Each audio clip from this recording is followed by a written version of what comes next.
नमस्कार दोस्तों, आप सभी के स्टडी फॉर यूपीएससी पीसी से में स्वागत है। आज तारीख है 4 फरवरी 2025 ईस्वी और आज का न्यूज़पेपर आर्टिकल डिस्कशन का ये वीडियो है। वीडियो में क्या क्या देखेंगे हम लोग, आज कुछ टॉपिक हैं जिसका अध्ययन करेंगे हम लोग डिटेल में। मुझे पता है आप लोगों का मेंस एग्जामिनेशन भी है, बहुत सारे लोगों का अप्रैल में, और जो 70 या 71 किसी की भी तैयारी कर रहे हैं, मैंने बहुत पहले भी बताया है बहुत बार, कृपया करके मेंस पर फोकस करें और उसी के अकॉर्डिंग करेंट अफेयर को पढ़ें। 6 महीने का करेंट अफेयर आता है मेंस एग्जामिनेशन में, अच्छे से पढ़ के आंसर राइटिंग करके थोड़ा सा कोशिश कीजिए कि आपको लिखना भी आ जाए साथ में। ओके, देखिए आज का पहला न्यूज़ क्या है, डिटेल में हम लोग देखेंगे। बजट को भी थोड़ा सा देखेंगे हम लोग। अपने चैनल पर मैं वीडियो बहुत दिनों से नहीं बना पा रहा था, आज मैंने बनाया है। तो बजट का ओवरव्यू लेंगे हम लोग, एमएसएमई का न्यू डेफिनेशन आया है उसका ओवरव्यू लेंगे हम लोग, और फिर आगे की कुछ योजनाओं की भी हम लोग चर्चा करेंगे। एक किसानों से जुड़ा हुआ योजना भी है, उसकी भी चर्चा करेंगे हम लोग, और कुछ अपडेट हैं जहां से आपके सवाल मेंस एग्जामिनेशन या पीटी एग्जामिनेशन में पूछा जा सकता है। देखिए आज का बजट का ओवरव्यू लेते हैं। सबसे पहले केंद्रीय बजट 25-26 पेश किया गया है 1 फरवरी को। एक छोटा सा मैं आपको कॉन्सेप्ट दे देता हूँ। पहले क्या था कि बजट जो है 2-3 साल पहले अगर आप जाएंगे तो बजट जो है वो फरवरी के अंतिम सप्ताह में आती थी। ठीक है, इससे दिक्कत क्या आती थी बजट के अंतिम सप्ताह में आने से कि मानसून जो है, मानसून का मौसम की बात कर रहा हूँ। मानसून का फसल कब से शुरू हो जाता है, तो ये मान लीजिए जून से लेकर नवंबर तक का रहता है। ठीक है, फरवरी के अंत में या मार्च की शुरुआत बजट आने से क्या होता था, सरकार की ये योजनाएं हैं जो मानसून के किसानों के लिए आती थी या कोई ऐलान हुआ है योजना, ये इम्प्लीमेंट होते होते मानसून के बाद इम्प्लीमेंट हो पाता था। अब क्या हो गया है, अगर बजट पहले ही 1 महीना आ जाता है तो मानसून का सीज़न शुरू होने से पहले सरकारें क्या कर पाती हैं, आसानी से सभी योजनाओं को इम्प्लीमेंट कर पाती हैं। इससे एग्रीकल्चर को सपोर्ट मिल जाता है। दूसरा ये भी है कि पहले बजट शाम को पारित किया जाता था 5 बजे में, क्योंकि वो अंग्रेजी ज़माने से चला आ रहा था, क्योंकि लंदन के समय मैच करना होता था। लेकिन अब उसी को बदल करके कर दिया गया कि मॉर्निंग में ही सुबह सुबह बजट को पेश किया जाता है, सुबह में ही पेश हो जाता है। तो ये कुछ अंतर आ गया है पिछले कुछ वर्षों के दौरान। ठीक है, बजट देखिए 25-26 पेश किया गया है, जिसमें विकास के 4 इंजन, ये चारों इंजन ही पूछेगा आपसे। सबसे आसान सवाल अगर पूछता है तो आपसे यही पूछेगा कि कृषि, सूक्ष्म लघु मध्यम उद्यम एमएसएमई, निवेश और निर्यात, ये 4 इंजन बनाए गए हैं। पहला हो गया ये दूसरा हो गया, ये तीसरा हो गया, और ये चौथा इंजन हो गया निर्यात। अगर हमारा एक्सपोर्ट नहीं बढ़ेगा तो हमारी इकोनॉमी कभी हम compete नहीं कर पाएंगे चीन से। और एक्सपोर्ट तब बढ़ेगा जब अपने यहाँ पर प्रोडक्शन बढ़ेगा। एक्सपोर्ट आप किस चीज़ का करोगे, किस चीज़ को बाहर बेचोगे। कृषि उत्पाद तो हम अभी भेजते ही हैं बाहर, उसके अलावा हमारे यहाँ पर मैन्युफैक्चरिंग अभी कम है। तो मैन्युफैक्चरिंग बढ़ेगा तभी हमारा एक्सपोर्ट भी बढ़ सकता है। सबका विकास लक्ष्य के साथ केंद्रीय बजट 25-26 का उद्देश्य सभी क्षेत्रों में संतुलित विकास को प्रोत्साहित करना है। 4 इसके इंजन रखे गए हैं। बजट की थीम के अनुरूप वित्त मंत्री ने विकसित भारत के व्यापक सिद्धांतों को रेखांकित किया है। सबसे पहला सवाल जो आपसे पूछा जाता है, ये पीआईबी से मैंने उठाया है, सबसे ज़्यादा खर्च कहाँ पर होगा बजट के लिए। तो देखिए 12,76,338 करोड़ ये ब्याज अदायगी पर, जो भारत सरकार या कोई भी ऋण लेती है ना सरकारें, तो उसके ब्याज अदायगी पर सबसे ज़्यादा पैसा खरेगी। अगर 100 रुपये है तो उसमें 12.5 रुपया ब्याज पर, परिवहन पर 5.5 रुपया, रक्षा पर 5 रुपया, प्रमुख सब्सिडी पर 3 रुपया 83 पैसे के करीब में खर्च करेगी अगर हम लोग 100 रुपये की बात कर रहे हैं तो। फिर पेंशन आ जाता है, फिर ग्रामीण विकास है। शिक्षा पर याद रखिएगा 1,28,000 करोड़ है, और स्वास्थ्य पर 98,311 करोड़। ये खर्च का है, ये खर्च का हिसाब है कि खर्च कहाँ कहाँ पर किस हिसाब से होगा। शहरी विकास के लिए 96,777 करोड़ रुपए है। आईटी और दूरसंचार के लिए 95,298, ऊर्जा, फिर वाणिज्य है, फिर वित्त है, फिर सामाजिक कल्याण पर 60,000 करीब में खर्च किए जाएंगे। वैज्ञानिक विभागों पर 55,000 है, विदेश मामले पर 20,000 है, पूर्वोत्तर के विकास पर मात्र 5,915 रुपये खर्च किए जाएंगे। एजुकेशन पर कितना है, तो 1,28,000 है, 1,28,000 करोड़ के करीब में खर्च किया जाएगा। चारों इंजन के बारे में एक एक करके देखते हैं। पहला इंजन है कृषि, प्रधानमंत्री धन धान्य कृषि योजना। इसके अंतर्गत कम कृषि उत्पादकता वाले 100 जिलों को शामिल किया गया है, जिसमें 1.7 करोड़ किसान लाभान्वित होंगे। फसल कटाई के बाद, देखिए यहाँ पर क्या बोला गया, आपने गौर नहीं किया। ये जो है पहला ये योजना है प्रधानमंत्री धन धान्य कृषि योजना, ये मैं आपको डिटेल में भी अभी पढ़ाऊँगा। इसको डिटेल में देखेंगे। इसमें क्या रखा गया है, जिस प्रकार से हम लोगों ने, नीति आयोग ने आकांक्षी जिला कार्यक्रम चलाया था। ये क्या था कि देश के 100 सबसे पिछड़े हुए डिस्ट्रिक्टों को सपोर्ट करके आगे लाना है। इसको आकांक्षी डिस्ट्रिक्ट प्रोग्राम कहा गया, एस्पिरेशनल डिस्ट्रिक्ट प्रोग्राम। अब उसी प्रकार से हम क्या कर रहे हैं, 100 जिले जहाँ पर प्रोडक्टिविटी कम है उसको हम पुश करना चाहते हैं ताकि प्रोडक्शन बढ़े, एक्सपोर्ट बढ़ेगा तभी तो जो हमारे पास कुछ होगा, या तो हम कुछ मैन्युफैक्चर करें या तो हम कुछ उपजाएं। ओके। कौशल निवेश प्रौद्योगिकी के माध्यम से कृषि में कम रोजगार का समाधान के लिए राज्यों की भागीदारी से एक व्यापक बहुक्षेत्रीय ग्रामीण संपन्नता और अनुकूलन निर्माण कार्यक्रम प्रारंभ किया जाएगा। ये किया जाएगा इसलिए लगा हुआ क्योंकि बजट में अनाउंसमेंट होता है, उसको इम्प्लीमेंट होने, मैंने भी आपको सुनाया मानसून वाला किस्सा, इम्प्लीमेंट होने में उसको समय लगता है, तब जाके फंडिंग वगैरह क्लियर होता है। अभी दोनों बजट सेशन का क्या होगा, राज्यसभा लोकसभा में बजट सेशन चलेगा।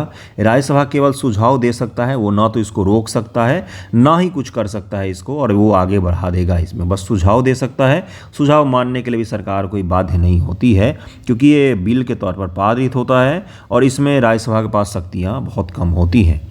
दलहनों में आत्मनिर्भरता, इस बार बीपीएससी में 70वीं बीपीएससी में एक सवाल पूछा था, दलहन मिशन जो चलाया गया था इसमें निम्न से कौन सा शामिल नहीं था। तो आप समझ सकते हैं कि इस प्रकार के क्वेश्चंस पूछे जाते हैं। दालों में आत्मनिर्भरता के लिए 6 वर्षीय अभियान का शुभारंभ किया गया है जिसमें जलवायु अनुकूल बीज और लाभकारी मूल्य सुनिश्चित होगी। केंद्रीय एजेंसियां नाफेड व एनसीएफ अगले 4 वर्षों के दौरान किसानों से मिलने वाली इन 3 दालों को अधिकतम स्तर पर खरीदने के लिए तैयार रहेंगे। किसान क्रेडिट कार्ड की बढ़ी हुई सीमा 7.7 करोड़ किसानों के लिए, ऋण की सीमा को सुविधाजनक बनाने के लिए इसे 3 लाख रुपए से बढ़ा करके 5 लाख रुपए कर दिया गया है। उच्च उपज देने वाले बीजों पर राष्ट्रीय मिशन, अनुसंधान को मजबूत करना, 100 से अधिक उपज देने वाले कीट प्रतिरोधी बीज किस्मों की उपलब्धता सुनिश्चित करना, ये भी इसमें रखा गया। ये क्या मैं पढ़ रहा हूँ, 4 इंजन में से एक इंजन है एग्रीकल्चर। एग्रीकल्चर के लिए इस बजट में क्या क्या किया गया है उसका हम ओवरव्यू लेंगे। हो सकता है आपसे मेंस में ये सवाल पूछ ले, आवाज़ आ रही होगी आपके गानों वगैरह की, वो बसंत पंचमी है और मैं अभी गांव में हूँ, कल बसंत पंचमी था, आज सरस्वती जी का विसर्जन है। इसी कारण से सरस्वती पूजा में भी क्या होता है ना, मूर्ति रख देते हैं, फिर भोजपुरी गाना बजा के वहाँ पर डांस करते हैं। किताब से कोई लेना देना नहीं होता, कभी पढ़ना है नहीं, लेकिन मूर्ति बिठा करके भोजपुरी गाना बजा कर नाचना है। सबसे पहली होती है श्रद्धा, तो उसके लिए आपको पढ़ना चाहिए। कल तो पढ़ाई नहीं होती, आज तो सरस्वती जी के सामने से बुक उठा करके हम लोग बचपन में पढ़ते थे, लेकिन आप देख ही रहे हैं क्या होता है। खैर चलिए यहाँ पर आ जाते हैं। तो इसमें 4 इंजन है। सवाल क्या पूछेगा, सवाल आपसे ये पूछा जा सकता है कि बजट में उल्लेखित 4 इंजनों में से, बजट में उल्लेखित 4 इंजनों की चर्चा कीजिए। क्या पूछेगा, 4 इंजनों की चर्चा कीजिए। ये पेन सही नहीं चल रहा अभी। 4 इंजनों की चर्चा कीजिए और उसमें से हमें इन चारों इंजनों पर क्यों फोकस करना पड़ा है। पहला क्या पूछेगा, क्यों इस तरह का किया गया है, क्यों इन चारों को ही इंजन बनाया गया, क्यों कृषि को इंजन बनाया गया, क्यों एक्सपोर्ट को इंजन बनाया गया। आप समझ में आ रहा है आपको मैं क्या कह रहा हूं। कृषि, एक्सपोर्ट, एमएसएमई और निवेश, ये अगर किसी भी इकोनॉमी में सही है यानी वो इकोनॉमी सही है। जॉब क्रिएशन इसी के माध्यम से होगा। सरकार को पता है कि इस बार बिहार इलेक्शन भी है, उसके बाद से यूपी इलेक्शन भी होगा, दिल्ली में भी इलेक्शन है, तो जॉब क्रिएशन सबसे बड़ा मुद्दा है। एग्रीकल्चर देश में सबसे ज़्यादा जॉब देता है। उसके बाद जॉब कोई देता है तो वह है एमएसएमई का सेक्टर, जहाँ पर सबसे ज़्यादा जॉब दिया जाता है। सबसे ज़्यादा जॉब एमएसएमई और कृषि सेक्टर में दिया जाता है। और ये अनस्किल्ड जॉब भी बहुत सारा देते हैं। कृषि में काम करने के लिए कोई बहुत ज़्यादा हाई स्किल्ड नहीं चाहिए आपको। एमएसएमई में बोतल बंद करने का भी काम मिलता है लोगों को। इसलिए सरकार ने सोचा है कि इन चारों इंजनों को पुश किया जाए, क्योंकि जॉब क्रिएशन इनसे बड़ी मात्रा में होती है। बड़ी कंपनियों की जगह पर यहाँ पर छोटे छोटे शहरों में विकास होता है। रीजनल तौर पर जो डेवलपमेंट का बैलेंस नहीं है भारत में, अगर एमएसएमई को हम सही कर देंगे तो बैलेंस सही होगा। मैं क्या बता रहा हूँ आपको, मैं ये कह रहा हूँ कि सरकार ने इन चारों को ही इंजन के तौर पर क्यों चुना। जस्ट इमेजिन कि आप अभी यूपीएससी का इंटरव्यू देने जाएंगे और या बीपीएससी में मेंस में आप पूछा जाएगा या बीपीएससी इंटरव्यू में पूछा जाएगा कि सरकार ने बजट में इन चारों को ही इंजन के रूप में क्यों चुना है। आप पढ़ रहे होंगे 4 दिन से अलग अलग चैनलों पर कि इंजन बनाया गया, इंजन 4 इंजन है। क्यों है, क्या कारण है इन चारों को बनाया गया है इंजन। जॉब क्रिएशन, बहुत बड़ी सबसे बड़ा कारण इसमें यही है। दूसरा क्या है, ये जो है ये रीजनल डेवलपमेंट को भी बढ़ावा देते हैं। तीसरा क्या हो जाएगा, एग्रीकल्चर को जलवायु अनुकूल बनाने के लिए हमें उसमें निवेश की आवश्यकता है। देश के 60% आबादी एग्रीकल्चर पर निर्भर है। और चौथा क्या होना चाहिए, निवेश अगर नहीं बढ़ेगा तो देश में नई नई अवसंरचनाओं का निर्माण कैसे होगा, नए नए जॉब क्रिएशन कैसे होंगे, नए नए कंपनियां कैसे बनेगी। इसीलिए इन चारों को रखा गया है इंजन के तौर पर। ये आपसे पूछा जा सकता है बंधुओं मेंस एग्जामिनेशन में, पर्टिकुलर एक एक इंजन के बारे में भी पूछा जा सकता है। बिहार मखाना बोर्ड, ये शानदार काम है, बहुत बड़े स्तर पर मखाना का उत्पादन होता है बिहार में। बिहार मखाना बोर्ड है। फलों और सब्जियों के लिए व्यापक कार्यक्रम शुरू किया जा रहा है। मत्स्य विकास के लिए भी कार्यक्रम शुरू किया जा रहा है। असम में यूरिया संयंत्र बनाया जाएगा। असम में यूरिया संयंत्र ब्रह्मपुत्र घाटी उर्वरक निगम लिमिटेड के परिसर में यूरिया संयंत्र स्थापित किया जा रहा है। दूसरा इंजन है एमएसएमई। संशोधित एमएसएमई वर्गीकरण निवेश और कुल कारोबारी सीमाओं को क्रमशः 2.5 गुना बढ़ाया गया है। देखिए, मैं आपको एक चीज़ बताता हूँ। इससे पहले जब एमएसएमई की परिभाषा में परिवर्तन किया गया था, ध्यान से सुनिएगा भाइयों बहनों, तो यूपीएससी के एग्ज़ाम हो, उत्तराखंड पीसीएस का एग्ज़ाम हो, उत्तराखंड पीसीएस का हो, यूपी पीएससी हो, सभी जगहों पर इससे रिलेटेड, इससे मिलते जुलते सवाल देखे गए हैं, जहां पर यह पूछा जाता है कि एमएसएमई की सही परिभाषा क्या है। परिभाषा मतलब micro, small, medium enterprises. Micro किसको कहेंगे, स्मॉल किसको कहेंगे और मीडियम इंटरप्राइजेज किसको कहा जाएगा। ये डायरेक्ट आपके प्रीलिम एग्जाम में ऐसे ही टेबल बना करके पूछ लिया जाता है। इसलिए याद रखिएगा, इन्वेस्टमेंट का मतलब और टर्नओवर का मतलब पूरा साल में वो 100 रुपया का काम करता है, ये उसका टर्नओवर हो गया। निवेश उसने किया हुआ था 50 रुपये का या 55 रुपये का, 55 रुपये का निवेश है उसका। 55 रुपये का वो मशीन लाया, लेकिन उस मशीन से उसका टर्नओवर जा रहा है कितना रुपया, तो 100 रुपया जा रहा है। यानी 45% के आसपास क्या बच रहा है, उसका बचत हो रहा होगा। टर्नओवर में हालांकि खर्च अलग होता है, टर्नओवर बचत नहीं होता है, वो अलग होता है, लेकिन समझाने के लिए मैं आपको कह रहा हूँ। 45 रुपये का अंतर आता है। ये क्या हो गया, एक डेफिनेशन हो गया कि ये क्या हो जाएगा, ये कोई उद्योग है। यानी कि यहाँ पर माइक्रो इंटरप्राइजेज किसको कहेंगे, जिसका करेंट जो है इन्वेस्टमेंट 1 करोड़ रुपया हो और रिवाइज में कितना हो गया है, अब 2.5 करोड़ हो गया है, 2.5 गुना बढ़ा दिया गया है। तो अब माइक्रो इंटरप्राइजेज उनको कहा जाएगा जहाँ पर 2.5 करोड़ का कम से कम निवेश किया गया हो। ये दिखने में छोटे होते हैं, 2.5 करोड़ का निवेश छोटा नहीं होता गुरु। आपके इलाके सबसे बड़े बिजनेसमैन जो होंगे ना, वही कर सकेंगे। गांव घर की मैं बात कर रहा हूँ। टर्नओवर किनका, तो 10 करोड़ तक, 10 करोड़ तक, 10 करोड़ तक जिनका टर्नओवर होगा उनको हम माइक्रो बोलेंगे, सबसे छोटा बोलेंगे माइक्रो। माइक्रो सबसे छोटा हो गया। स्मॉल में 25 करोड़ हो गया है इन्वेस्टमेंट और 100 करोड़ तक का उनका क्या होना चाहिए, सालाना टर्नओवर होना चाहिए। मीडियम इंटरप्राइजेज पहले 50 था, इसको 125 कर दिया गया है, 125 कर दिया गया है, 2.5 गुना बढ़ाया गया हर चीज़ का। अगर पहला डिफिनेशन याद है तो उसमें 2.5 गुना ऐड ऑन करते जाइए। अब वो 500 करोड़ के आसपास में हो गया। यहाँ पर तो आपको 2 ही गुना दिखेगा। टर्नओवर उनका 500 करोड़ हो तो मीडियम इंटरप्राइजेज में उनको क्या कह दिया जाता है, उनको कहा जाएगा कि आपका मीडियम इंटरप्राइजेज है। यानी कि इन्वेस्टमेंट में तो हमने क्या किया है, 2.5 गुना बढ़ाया है, इन्वेस्टमेंट में 2.5 गुना बढ़ाया है, लेकिन टर्नओवर में हमने 2 गुने की इजाफा की है। 5 से 10 कर दिया है, 50 से 100 कर दिया है, 250 से 500 कर दिया है। ये टर्नओवर है। सालाना कारोबार कितने रुपए का होता है, तो 100 रुपये का होता है। निवेश कितने का किया है उसने, तो 2.5 करोड़ है, 25 करोड़ है, 125 करोड़ है। ओके, नेक्स्ट देखिए क्या है कि सूक्ष्म लघु मध्यम सूक्ष्म उद्यम क्रेडिट कार्ड की योजना चलाया गया है। 10 लाख सूक्ष्म उद्योगों के लिए 5 लाख रुपए तक की ऋण सुविधा, वित्तीय समावेशन और आर्थिक भागीदारी को बढ़ावा दिया जाएगा। एमएसएमई के लिए ऋण कवर, गारंटी कवर 5 करोड़ रुपए से बढ़ाकर 10 करोड़ रुपए कर दिया गया है, जिससे ऋण तक पहुंच बढ़ सके। चमड़ा और फुटवियर के फोकस प्रोडक्ट स्कीम, 22 लाख रोजगार, 4 लाख करोड़ रुपए का राजस्व। देखिए, मैं आपको एक चीज़ बताता हूँ बच्चों, रोज़गार का संख्या अगर देखना बजट में बिहार सरकार, भारत सरकार, यूपी सरकार के, तो उससे अति उत्साहित नहीं हो जाना है भाई। अगर 4 लाख करोड़ रुपए का राजस्व आ रहा है, 22 लाख रोज़गार हो जाएगा, तो इस देश के युवा इंस्टाग्राम रील थोड़ी न बनाएंगे। उनको रोज़गार नहीं मिल रहा बेचारे, तभी तो इंस्टाग्राम पर बैठे रहते दिन भर। तो ये सब कहने की चीज़ें हैं। भारत सरकार कोशिश करती है, ये पॉलिसी के स्तर पर हमें दिखता है। इम्प्लीमेंटेशन के स्तर पर आपको लग रहा है कि 22 लाख रोजगार इतना आसानी से क्रिएट हो जाएगा, है ना। खैर, फिर भी ये सब चीज़ें हमें लिखनी पड़ती है, मेंस एग्जामिनेशन में तो लिखना ही पड़ेगा आपको। खिलौना क्षेत्र टॉय का विकास किया जा रहा है। क्लस्टर और नवाचार आधारित विनिर्माण, वैश्विक बाजारों में मेड इन इंडिया ब्रांड को बढ़ावा देना। समझिएगा, एक चीज़ मैं आज आपको समझाता हूँ। आपने देखा है क्या, कार्टून जो पहले बनते थे, कार्टून है ना, उसमें आपने देखा होगा कि नोबिता, शिजुका, ये क्या है, ये जापानी कल्चर है। समझने के लिए मैं आपको समझा रहा हूँ।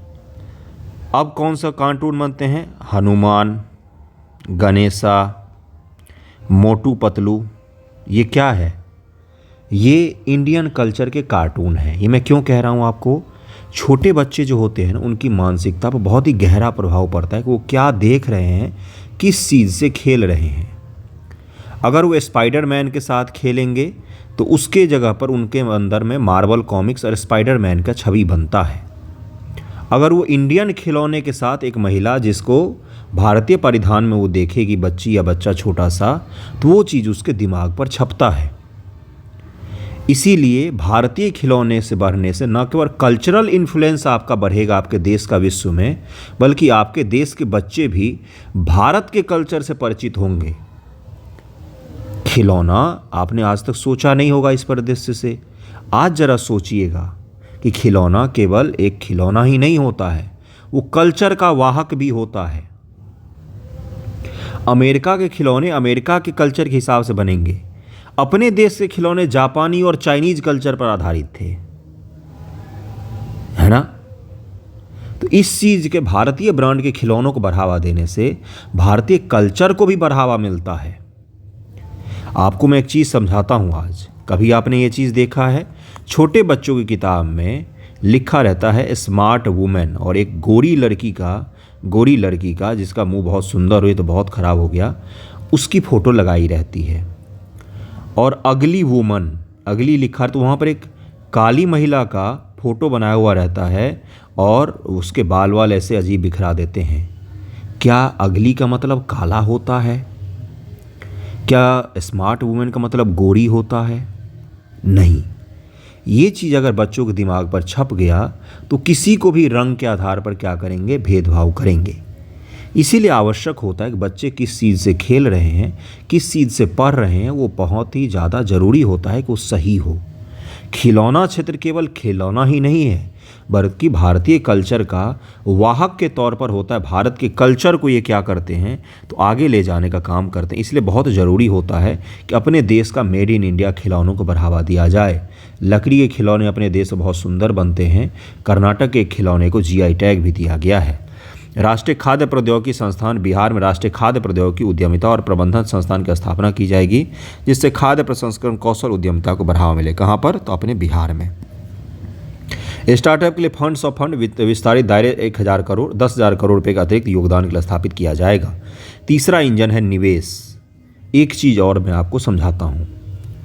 आपने सुना होगा, जब से बजट आया है तब से एक चीज़ लोग बोलते रहते हैं कि बजट में बिहार की चर्चा बहुत ज़्यादा की गई है। भारत सरकार को अगर आपको ये समझाना हो, ये BPSC का ही सवाल है, तो आप बोलना कि भारत सरकार को या किसी भी सरकारों को चाहिए होता है कि वो जो विकास का इम्बैलेंस बना हुआ है कि देश का एक ही हिस्सा, पश्चिमी हिस्सा बहुत ज़्यादा विकसित है उद्योग धंधों के मामले में, और पूर्वी हिस्सा जो है पिछड़ा हुआ है। तो भारत सरकार जो पूर्वोदय कार्यक्रम चला रही है कि पूरब के राज्य जो हैं उनको थोड़ा सा पुश किया जाए, ये इसी का हिस्सा है मात्र बिहार। कोई बिहार के लिए स्पेशली नहीं दिया गया है, बस इसका हिस्सा है कि बिहार, यूपी, बिहार, झारखंड, पश्चिम बंगाल, उड़ीसा, आंध्र प्रदेश और भी उत्तर के पूर्व के कुछ राज्य जो विकसित नहीं हो पाए हैं, पश्चिम बंगाल भी उसमें शामिल हो सकता है। वहाँ पर सड़क परिवहन, वहाँ पर उद्योग धंधे, वहाँ पर रिसर्च सेंटर, वहाँ पर अलग अलग बोर्ड की स्थापना की जाए, जिससे पलायन ना हो, जिससे वहाँ पर क्या हो, जनजीवन आसान बने। ओके। तीसरा इंजन निवेश है। शहरी चुनौती निधि, शहरों का विकास केंद्र के रूप में विकसित करना। ठीक है भाई, उसके लिए 1 लाख करोड़ रुपए का आवंटन किया, जिसे वित्त वर्ष 25-26 के लिए 10,000 करोड़ रुपये आवंटित किए गए हैं। जल जीवन मिशन के लिए 67,000 करोड़ रुपये दिया गया है। समुद्री विकास निधि बनाया गया है, 25,000 करोड़ का एक निवेश कोष बनाया गया है, जिसमें जहाज निर्माण, बंदरगाह, रसद, बुनियादी ढांचे के लिए दीर्घकालिक वित्त पोषण का समर्थन करता है। ये क्या हो गया, ये हो गया ब्लू इकोनॉमी बंधुओं, जो सवाल पूछा गया है BPSC मेंस में। IIT का विस्तार, 6,500 अतिरिक्त छात्रों के लिए अतिरिक्त बुनियादी ढांचा भारत के तकनीकी शिक्षा क्षमता को बढ़ावा देगा। IIT में 6,500 सीटें और भी बढ़ाई जाएंगी। पीएम रिसर्च फेलोशिप आईआईटी और आईआईएससी के उन्नत अनुसंधान के 10,000 फेलोशिप भी दिया जाएगा। डे केयर कैंसर सेंटर, इसे अगले 3 वर्षों में सभी जिला अस्पतालों में स्थापित किया जाएगा। कैंसर को लेकर सभी जिला अस्पताल, जितने भी जिला अस्पताल बने हुए हैं भारत में, सभी जिले में एक अस्पताल होता है, जिला अस्पताल है ना, अप्रॉक्सीमेटली तो होता ही है सभी जिलों में, तो वहाँ पर एक कैंसर सेंटर भी बनाया जाएगा। भारतीय भाषा पुस्तक योजना, इसके तहत स्कूल और उच्च शिक्षा तक पहुंच बढ़ाने के क्रम में भारतीय भाषा में डिजिटल पुस्तकें उपलब्ध करवाई जाएंगी। ये बहुत ही जरूरी कार्यक्रम है। बहुत अच्छी अच्छी किताबें भारत की किसी भाषा में उपलब्ध नहीं हो पाती हैं। भारत की भाषा मतलब कौन सी होगी? अंग्रेजी नहीं, भारत की भाषा मतलब हो गई हिंदी, तमिल, उड़िया, बंगाली, तेलुगु, कन्नड़, मलयालम, ये सब होगी भारत की भाषा। विकसित भारत के लिए परमाणु ऊर्जा मिशन स्मॉल मॉड्यूलर रिएक्टर के लिए 20,000 करोड़ रुपए के परिव्यय के साथ इसके तहत वर्ष 2033 तक स्वदेशी रूप से विकसित कम से कम 5 SMR का संचालन किया जाना है। इसको लेकर भी भारत सरकार ने पैसे दिए हैं। परमाणु ऊर्जा अधिनियम भी बनाया गया है। परमाणु नुकसान के लिए सीमित दायित्व सिविल दायित्व अधिनियम में संशोधन के क्रम में निजी क्षेत्र के साथ सक्रिय भागीदारी के, मतलब देखिए भारत सरकार ने जो बनाया है ना 4 इंजन, उन चारों इंजनों के अंतर्गत बहुत सारी योजनाएं हैं। क्या हमें सबको पढ़ना चाहिए? नहीं, मुख्य मुख्य योजना सभी में है। जैसे MSME का परिभाषा चेंज किया गया, इसका क्या इम्पैक्ट पड़ेगा ये आपसे पूछा जा सकता है। PM किसान को लेकर एक योजना है, वो आपसे पूछा जा सकता है। पूर्वोदय योजना आपसे पूछा जा सकता है। बिहार स्पेशल में भी जोड़कर पूछा जा सकता है। ओके। उड़ान है क्षेत्रीय संपर्क योजना। उड़ान वही है जिसके तहत 120 नए गंतव्यों को शामिल किया जाएगा, जिसका लक्ष्य अगले 10 वर्षों में 4 करोड़ यात्रियों को सेवा देना है। ये क्या है? तो ये छोटे छोटे शहरों में, जिस प्रकार से दरभंगा में एयरपोर्ट बना है, उसी प्रकार से पूर्णिया, मुजफ्फरपुर और भी जगहों पर एयरपोर्ट बनाए जा सकते हैं, जिससे कनेक्टिविटी आसान हो जाएगा, आना जाना आसान हो जाएगा। ओके, देखिए यहाँ पर क्या लिखा हुआ है कि बिहार में ग्रीनफील्ड एयरपोर्ट विकसित किए जाएं। ग्रीनफील्ड का मतलब क्या होता है ना, नए प्रोजेक्ट, बिल्कुल नया, वहाँ पर कोई था नहीं। जैसे दरभंगा एयरपोर्ट है, वहाँ पर एयरफोर्स का था स्टेशन, वो 1962 वॉर, अब चाइना वॉर के बाद से दरभंगा में एयरफोर्स का स्टेशन बनाया गया। तो दरभंगा में एयरफोर्स है, तो वहीं पर उसका जो एग्जिस्टिंग पट्टी था, तो उसी पर क्या किया गया, अब एयरपोर्ट का कॉमर्शियल का अलाउ कर दिया गया। लेकिन ग्रीन फील्ड का मतलब क्या हो जाएगा? बिल्कुल नया नया ज़मीन लेकर वहाँ पर पट्टियाँ बना करके एयरपोर्ट विकसित किया जाएगा। इसको क्या कहा जाता है? ग्रीन फील्ड प्रोजेक्ट कहा जाता है। ब्राउन फील्ड का मतलब क्या होता है? एग्जिस्टिंग वहाँ पर ज़मीन होगा या वहाँ पर कोई अवसंरचना होगा जिसको पुनर्जीवित करके उसका निर्माण किया जाएगा। पश्चिमी कोसी नहर ERM परियोजना, मिथिलांचल बिहार में सिंचाई के लिए कोसी नहर इस तरह से बहती है। तो पूर्वी कोसी नहर, कोसी से पूर्व की तरफ में जो नहर निकलती है उसको पूर्वी कोसी नहर कहते हैं। ये क्या हो गया? ये पूर्णिया और उन सब इलाकों के लिए या उस तरफ के इलाकों के लिए हो गया ये नहर। पश्चिमी में क्या हो जाएगा? दरभंगा हो गया और मधुबनी, 2 डिस्ट्रिक्ट हो गए मिथिलांचल क्षेत्र के, इनको आगे। इसके अलावा और क्या किया जाएगा कि रोजगार आधारित विकास के लिए पर्यटन जो है 50 प्रमुख पर्यटन स्थलों को राज्य के सहयोग से चैलेंज मोड के तहत में विकसित किया जाएगा। मतलब कि जल्द से जल्द इसको बनाया जाएगा। देखिए पर्यटन अभी भी भारत देश में एक्सप्लोर नहीं हो पाया। खासतौर से अगर हम बिहार के क्षेत्रों को देखेंगे तो बिहार पर्यटन की इतनी संभावनाएं हैं। अरे यार, आप लोग समझिएगा इस चीज़ को कि लोग यूरोप और अमेरिका जाते हैं या अफ्रीका जाते हैं तो वहाँ के गाँव में घूमने जाते हैं। बिहार के गाँव की खूबसूरती कहीं भी नहीं दिखती है मुझे। इतने शानदार गांव होते हैं अपने यहाँ पर, इतनी डाइवर्सिटी होती है उसमें, सभी कास्ट के लोग गांव में एक साथ रह रहे होते हैं। ये कहीं और देखने को नहीं। कई बार तो एक गांव में 2-2, 3-3 धर्म के लोग रह रहे होते हैं और कितने वर्षों से रह रहे हैं। ये देखने भी लोग आ सकते गुरु। ये पर्यटन है, पर्यटन है ये, आप समझिएगा इसको। इतने बड़े बड़े तालाब हैं मिथिलांचल क्षेत्र में, उतने बड़े अगर किसी शहर में हो तो लोग उसको बोलेंगे कि बहुत बड़ा तालाब है, बड़ा तालाब देखने जा रहे हैं। हमारे यहाँ कोई उसको कुत्ता नहीं पूछता। मैं कहने का ये कह रहा हूँ कि अपने यहाँ पर्यटन की इतनी संभावनाएं हैं, लेकिन उसको एक्सप्लोर आज तक नहीं किया गया, उसको नहीं दिखाया गया। मैं बिहार की पर्टिकुलर बात कर रहा हूँ। इसी तरह से सभी जगहों पर है। छोटे छोटे शहर जो हैं पर्यटन से आज भी वो अच्छे होते हैं। घूमने के लिए केवल लोग दिल्ली, बम्बई, कलकत्ता, आगरा, इन्हीं पर घूम के चले जाते हैं, जबकि असली भारत जो है वो तो गाँव में बसता है। चौथा इंजन रखा गया निर्यात संवर्धन को। निर्यात संवर्धन मिशन क्षेत्रीय और मंत्रालय लक्ष्यों के साथ एक निर्यात संवर्धन मिशन का शुभारंभ किया गया है, जिसे वाणिज्य मंत्रालय, MSP मंत्रालय, वित्त मंत्रालय द्वारा संयुक्त रूप से चलाया जाएगा। क्या किया गया है? निर्यात संवर्धन मिशन ही चलाया गया। मैं आपको एक किस्सा सुनाता हूँ। एक बॉडी है जिसको नाम दिया गया है अंकटाड। क्या नाम है उसका? अंकटाड। वो एक रिपोर्ट जारी करती है जो निवेश का रिपोर्ट होता है। दरअसल में भारत में पिछले वर्ष में निवेश बहुत कम हो गया है। ठीक है, एक तो हमारी फॉरेन पॉलिसी तो अच्छी है, लेकिन यूएस की जो फॉरेन पॉलिसी चेंज हुई है, जिसमें अमेरिका फर्स्ट का बताया गया है और ये बताया गया कि अमेरिकी हितों को बढ़ावा देने के लिए आप यहाँ पर निवेश कीजिए और उस निवेश से आपको बड़ी मात्रा में रिटर्न भी मिलेगा, हम आपको अवसंरचना भी बना करके देंगे, साथ में डॉलर का भी सपोर्ट होगा। तो क्या होगा, तो फिर विकासशील देश जो भारत जैसे देश हैं इनमें निवेश कम हो जाएगा। ये निवेश कहाँ चला जाएगा, ये चीन चला जाएगा, ये यूएसए चला जाएगा और इस कारण से क्या होगा, भारत का निवेश कम हो गया है। इसीलिए भारत सरकार ने चलाया है कि जो बदल रहा है दुनिया डोनाल्ड ट्रंप के आने के बाद से, इसलिए निर्यात पर हमें और एक्सपोर्ट पर और निवेश पर हमें ज़्यादा ध्यान देना पड़ेगा। निवेश नहीं होगा तो एक्सपोर्ट कैसे होगा और एक्सपोर्ट नहीं होगा तो इकोनॉमी कैसे पुशअप मिलेगा उसको।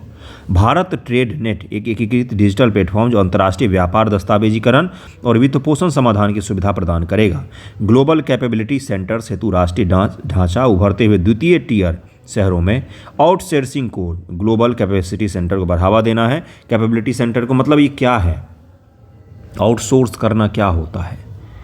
मान लीजिए अमेरिका की कोई कंपनी है एप्पल, इसको अपने कस्टमर को सपोर्ट के लिए, कस्टमर सपोर्ट के लिए एक कॉल सेंटर की आवश्यकता है जो इसके कॉल को रिसीव कर सके और उसका समाधान कर सके। एक कंपनी है एप्पल जिसका कस्टमर सपोर्ट के लिए एक चाहिए कस्टमर केयर सेंटर जो इनके सारे कॉल को रिसीव कर सकें और उनका समाधान कर सके। तो ये क्या करेगी एप्पल, ये दुनिया में देखिए कौन कौन सी कंपनियां इस तरह के काम करती है। वो देखेगी भारत में कोई कंपनी है, उसको दे देगी ये काम कि सारे कॉल आप लोग रिसीव कीजिए, आप लोग जवाब दे दीजिए, हम आपको बता देते हैं किस किस तरह की समस्या आती है पर्टिकुलरली और उसका क्या समाधान करना होता है।